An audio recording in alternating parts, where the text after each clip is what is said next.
Assalamualaikum warahmatullahi wabarakatuh. Selamat datang kembali di channel Chem Easy. Di video kali ini kita akan membahas materi di kelas 12 yakni tentang korosi. Materi korosi ini masuk ke KD 3.5 yaitu menganalisis faktor-faktor yang mempengaruhi terjadinya korosi dan cara mengatasinya. Baiklah, langsung kita mulai. Apa sih itu korosi? Nah, kalian pasti sudah sering melihat hal semacam ini, ya. Paku yang tadinya bagus berubah menjadi kecoklatan dan permukaannya menjadi tidak rata, atau juga di pagar, ya, atau di logam-logam lainnya. Nah, inilah disebut dengan korosi. Jadi, apa sih itu korosi?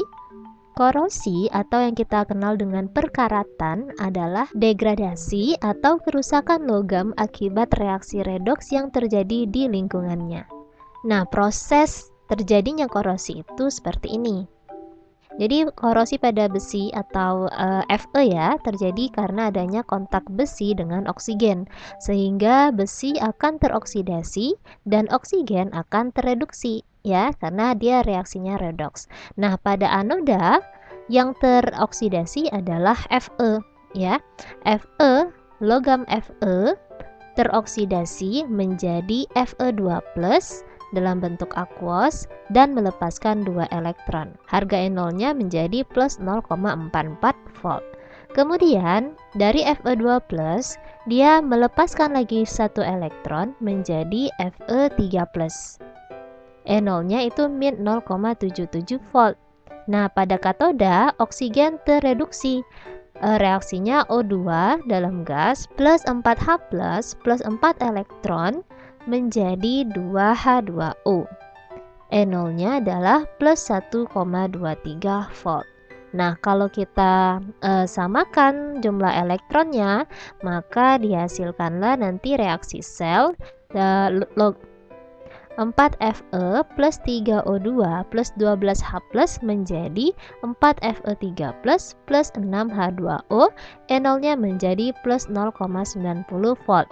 Nah, ini reaksi dalam keadaan asam ya. Nah, selanjutnya ion Fe3+ ini akan teroksidasi kembali membentuk Fe2O3NH2O. Jadi N ini adalah jumlah molekul dari H2O. Nah, oksidasi besi inilah yang disebut dengan karat. Oke, jadi apa sih faktor mempercepat terjadinya korosi ini? Yang pertama adalah air dan kelembapan udara. Ya, kita tahu bahwa dalam air dan udara itu banyak sekali terdapat oksigen. Nah, oksigen ini bisa mengoksidasi si besi. Yang kedua adalah zat elektrolit. Zat elektrolit ini bisa berupa senyawa-senyawa asam, basa, maupun senyawa-senyawa garam. Nah, elektrolit ini merupakan tempat atau media yang bisa menjadi elektrolit ini merupakan tempat atau media yang menjadi tempat berlangsungnya transfer muatan, ya. Maka dari itu, jadi oksigen di udara itu lebih mudah mengikat elektron. Yang ketiga, permukaan logam yang tidak rata. Nah, permukaan logam yang tidak rata ini akan mengakibatkan terbentuknya kutub-kutub muatan di permukaan logamnya.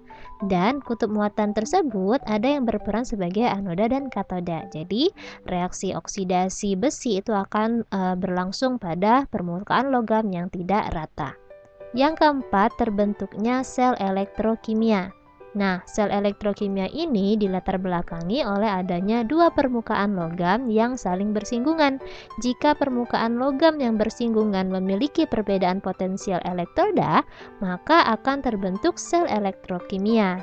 Nah, saat terbentuk sel elektrokimia, logam dengan potensial elektron yang lebih rendah akan melepaskan elektron sehingga terjadilah oksidasi.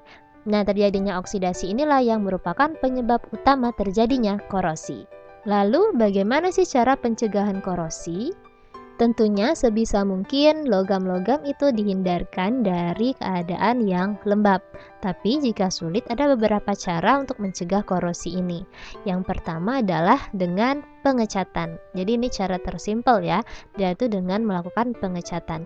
Jadi permukaan logam ini akan dilapisi oleh si cat ini. Yang kedua adalah dilumuri dengan oli. Nah, biasanya Cara ini digunakan untuk alat-alat kendaraan bermotor. Yang ketiga adalah dilapisi dengan plastik. Mungkin di rumah kalian ada nih rak, ya, rak piring ataupun ada hanger gantungan baju yang terbuat dari besi tetapi dilapisi dengan plastik. Nah, itu juga salah satu cara pencegahan dari korosi. Cara keempat adalah electroplating. Nah, dari sini kita ke reaksi kimia ya. Kalau tadi itu cara fisik, yang ini cara kimia. Electroplating ini adalah pelapisan besi dengan logam-logam seperti logam timah, krom, emas, ataupun perak secara elektrolisis. Yang kelima adalah dengan galvanizing. Galvanizing ini adalah pelapisan besi dengan cara dicelupkan ke seng cair panas. Jadi ini nama lengkapnya adalah hot dip galvanizing. Yang kelima dengan perlindungan katodik. Nah, perlindungan katodik ini yaitu biasanya ya dilakukan pada pipa, ya pipa yang diletakkan di bawah permukaan tanah. Nah, caranya yaitu menghubungkan pipa tadi, pipa yang berbahan besi dengan logam lain yang mempunyai harga potensial reduksi yang lebih kecil, sehingga logam lain ini itu lebih mudah teroksidasi dibandingkan si besi tadi. Oke, itu saja penjelasan saya mengenai korosi, tentang apa itu korosi, kemudian bagaimana proses terjadinya korosi, kemudian tadi kita bahas juga faktor yang mempercepat terjadinya korosi, kemudian bagaimana cara pencegahan korosi. Semoga kalian paham. Kalau ada yang mau ditanyakan, boleh tulis di kolom komentar. Saya akhiri dengan wassalamualaikum warahmatullahi wabarakatuh.